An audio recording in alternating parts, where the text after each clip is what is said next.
ನಮಸ್ಕಾರ ಸ್ನೇಹಿತರೆ, welcome back to my YouTube channel. ಬನ್ನಿ ಇವತ್ತಿನ ಶ್ರೀಗಂಧದ ಗುಡಿಯ ಸಂಚಿಕೆಯಲ್ಲಿ ಏನೇನಾಗುತ್ತೆ ಅಂತ ನೋಡ್ಕೊಂಬರೋಣ. ಅದಕ್ಕೂ ಮುಂಚೆ ಯಾರೇ ನನ್ನ ಚಾನಲ್ನ ಸಬ್ಸ್ಕ್ರೈಬ್ ಮಾಡದೆ ನೋಡ್ತಾ ಇದ್ರೆ ಪ್ಲೀಸ್ ಸಬ್ಸ್ಕ್ರೈಬ್ ಮಾಡಿ ಸಪೋರ್ಟ್ ಮಾಡಿ.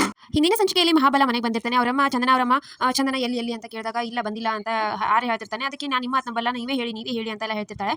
ಅದಕ್ಕೆ ಆರ್ಯ ಹೇಳ್ತಾನೆ, ನೀವು ನಂಬಲ್ಲ ಅಂತ ನಂಗೆ ಗೊತ್ತಿತ್ತು, ಅದಕ್ಕೆ ನಾನು ಫೋಟೋ ತಗೊಂಡ್ಬಂದಿದ್ದೀನಿ, ನೋಡಿ ಅಂತ ಹರಿ ಹಾಗೂ ಚಂದನ ಮದುವೆ ಆಗಿರೋ ಫೋಟೋನ ಎಲ್ರಿಗೂ ತೋರಿಸ್ತಾರೆ. ಅವಾಗ ಚಂದನ ಅವರಮ್ಮ ತುಂಬಾ ಶಾಕ್ ಆಗ್ಬಿಡ್ತಾರೆ. ಏನಿದು ಅಂತ ಶಾಕ್ ಆಗಿ ತುಂಬಾ ಅಳ್ತಿರ್ತಾರೆ. ಆಮೇಲೆ ಅಳ್ತಾ ನಿಂತಿರ್ಬೇಕಾದ್ರೆ ಮಹಾಬಲ ಸ್ಲೋ ಆಗಿ ಬಂದು ಅಲ್ಲೇ ಹೊರಗಡೆ ಇಟ್ಟಿರೋ ನೀರಲ್ಲಿ ಹೋಗಿ ನೀರು ತಲೆ ಮೇಲೆ ಸುರ್ಕೊಂಡ್ಬಿಟ್ಟು ನನ್ನ ಮಗಳು ಸತ್ತೋದ್ಲು ಅಂತ ಜೋರಾಗಿ ಹೇಳ್ಬಿಡ್ತಾನೆ. ಆಮೇಲೆ ಈತ ಹರಿ ಮನೆಯಲ್ಲಿ ಎಲ್ಲ ಮದುವೆ ಇದು ಮನೆಯೆಲ್ಲ ಡೆಕೋರೇಷನ್ ಮಾಡಿರ್ತಾರೆ. ಅವಾಗ ಅವರಪ್ಪ ಬರ್ತಾನೆ. ಅವರಪ್ಪ ಬಂದು ಇದು ನಮ್ಮನೆ ಯಾರೋ ನನ್ಗೆ ಹೇಳ್ದೆ ಈ ತರ ಡೆಕೋರೇಷನ್ ಮಾಡಿರೋದು ಅಂತ ಎಲ್ಲ ಕೇಳ್ತಾನೆ. ಅದಕ್ಕೆ ಮನೆಯಲ್ಲಿ ಶುಭ ಕಾರ್ಯ ನಡೀತಾ ಇದೆ, ಅದಕ್ಕೆ ಈ ತರ ಮಾಡಿದ್ದು ಅಂತ ಮುತ್ತು ಹೇಳ್ತಾನೆ.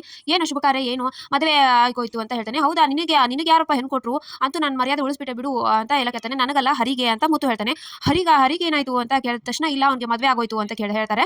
ಹೌದಾ, ಯಾವ ಊರು, ಇದೇ ಊರ ಬೇರೆ ಊರವ್ರ ಅಂತ ಕೇಳ್ತಾನೆ. ಇದೇ ಊರವರು, ನಿನ್ ಮುಖ ನೋಡಿ ಯಾರು ಹೆಣ್ಣು ಕೊಡ್ತಾರೆ, ಬೇರೆ ಊರವರು ಅಂತ ಎಲ್ಲ ಹೇಳ್ತಾರೆ. ಸರಿ ಆಯ್ತು, ನೀನು ಅವ್ರು ಮೊದಲೇ ಸರಿ ನಮ್ಮ ಮನೆಗೆ ಹೆಣ್ಣು ಬರ್ತಾ ಇದ್ದಾಳೆ, ಅವ್ರ ಮುಂದೆ ನೀನು ಈ ತರ ಎಲ್ಲ ಮಾಡಬೇಡಪ್ಪ ಅಂತ ಮುತ್ತು ಕೇಳ್ಕೊತಾನೆ. ನೀನ್ ಹೇಳಿದ್ಮೇಲೆ ನಾನು ಸರಿಯಾಗಿರ್ತೀನಿ ಅಂತ ಬೀಡಿಸಿದ್ದಕ್ಕಂತ ಹೊರಟೋಗ್ತಾನೆ.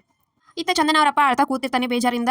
ಚಂದನ ಅವರಮ್ಮ ಕೂಡ ಅಳ್ತಿರ್ತಾನೆ. ಅಷ್ಟರಲ್ಲಿ ಆರ್ಯ ಅವರ ಅಪ್ಪ ಅಮ್ಮ ಆರ್ಯ ಅಂತ ಕರ್ಕೊಂಡು ಬರ್ತಾರೆ.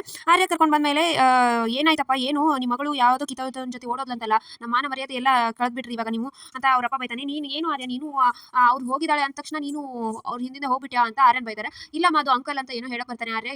ಸೊ ಸಾಕು ಮುಚ್ಚಿರೋ, ಆ ಡ್ರೈವರ್ ಜೊತೆ ಓಡೋಗ್ರೋ ಜೊತೆ ನೀನು ಇದನ್ ಮಾಡಿದ್ಯಾ, ನಮ್ಮ ಮನೆಗೆ ಬರೋ ಪೀಡೆ ಕಳೆದೋಯ್ತು ಅಂತ ಅವರಪ್ಪ ಅಮ್ಮ ಹೇಳ್ತಾರೆ. ಅಷ್ಟರಲ್ಲಿ ಚಂದನ ಅವ್ರ ಅಣ್ಣ ಹೇಳ್ತಾನೆ, ನಿಮ್ಗೆ ಏನೇನು ಇಷ್ಟ ಆಗಿದ್ರು ನಾವು ತುಂಬಿಕೊಡ್ತೀವಿ ಅಂತ ಹೇಳ್ತಾನೆ. ಅದಕ್ಕೆ ಆರ್ಯ ಅವರಪ್ಪ ಹೇಳ್ತಾನೆ, ಏನು ಕುಬೇರನ್ಗೆ ಹೋಗಿ ದುಡ್ಡು ಕೊಡ್ತೀಯಾ ನೀನು, ನಮಗೆ ನಷ್ಟಾಗಿರೋದು ಬಂದು ಬಳಗ ಹಾಗೂ ಅಕ್ಕಪಕ್ಕದವ್ರು ಎಲ್ಲರೂ ಬಂದಿದ್ದಾರೆ, ಅವ್ರ ಮುಂದೆ ನಮ್ಮ ಮಾನ ಮರ್ಯಾದೆ ಎಲ್ಲ ಹೋಯ್ತು, ಮುಂದೆ ಆರ್ಯನ್ಗೆ ಹೆಣ್ಣು ನೋಡೋಕೆ ಹೋದಾಗ ಮತ್ತೆ ಈ ವಿಷಯ ಗೊತ್ತಾದ್ರೆ ಆರ್ಯನ್ಗೆ ಮದುವೆ ಆಗುತ್ತೋ ಇಲ್ವೋ ಅಂತ ನಾವು ನಮ್ಮ ಮರ್ಯಾದೆ ಎಲ್ಲ ಕಳೆದಿದ್ದೀರಾ ಅಂತ ಯೋಚನೆ ಮಾಡ್ತಾ ಇದ್ರೆ, ನೀವು ನೋಡಿದ್ರೆ ದುಡ್ಡು ಕೊಡ್ತಾ ಇದ್ದೀರಾ ಅಂತ ಬೈತಾರೆ. ಇತ್ತ ಚಂದನ ಹಾಗೂ ಹರಿ ಇಬ್ರು ಕಾರಲ್ಲಿ ಬರ್ತಿರ್ತಾರೆ. ಇಬ್ರಿಗೂ ನಿದ್ದೆ ಬರ್ತಾ ಇರುತ್ತೆ. ಚಂದನ ಕೇಳ್ತಾ ಇನ್ನೂ ಎಷ್ಟೊತ್ತು ಅಂತ, ಇನ್ನೊಂದು ಹಾಫ್ ಆನ್ ಅವರ್ ಅಂತ ಹರಿ ಹೇಳ್ತಾನೆ. ಆವಾಗಲಿಂದ ಇಷ್ಟ ಹೇಳ್ತಾ ಇದ್ದೀರಲ್ಲ, ಇಲ್ಲ ಮೇಡಮ್ ಇವಾಗ ತಲುಪಿಡ್ತೀವಿ ಅಂತ ಹರಿ ಹೇಳ್ತಾನೆ. ನಮ್ಮ ಅಪ್ಪನೂ ಹೋಗಿ ಮುಟ್ಟಿರ್ಬೋದಲ್ಲ, ತುಂಬಾ ಅಳ್ತಾ ಇದ್ರು ಅನ್ಸುತ್ತೆ, ನಾನು ಸುಮ್ಮನೆ ತಪ್ಪು ಮಾಡಿದೆ ಅಂತ ಚಂದನ ಅಳಕ್ ಹೋಗ್ತಾಳೆ. ಸ್ವಲ್ಪ ದಿನ ಅಷ್ಟೇ ಮೇಡಮ್, ಎಲ್ಲ ಕೋಪ ಸರಿ ಹೋಗುತ್ತೆ ಅಂತ ಎಲ್ಲ ಹರಿ ಹೇಳ್ತಾನೆ. ಹೌದಾ, ಹಾಗಿದ್ರೆ ನಾನು ವಾಪಸ್ ಮನೆಗೆ ಹೋಗ್ಬೋದಲ್ಲ ಅಂತ ಚಂದನ ಕೇಳ್ತಾಳೆ. ಹೌದು ಮೇಡಮ್ ಅಂತ ಹರಿ ಹೇಳ್ತಾನೆ. ಥ್ಯಾಂಕ್ಸ್ ಅಂತ ಚಂದನ ಹೇಳ್ತಾಳೆ. ಸೊ ಇಷ್ಟಿತ್ತು ಇವತ್ತಿನ ಸಂಚಿಕೆ. ಸೊ ವಿಡಿಯೋ ಇಷ್ಟ ಆಗಿತ್ತು ಅಂದ್ರೆ ಲೈಕ್ ಮಾಡೋದನ್ನ ಮರಿಬೇಡಿ. See you in the next vlog. Bye.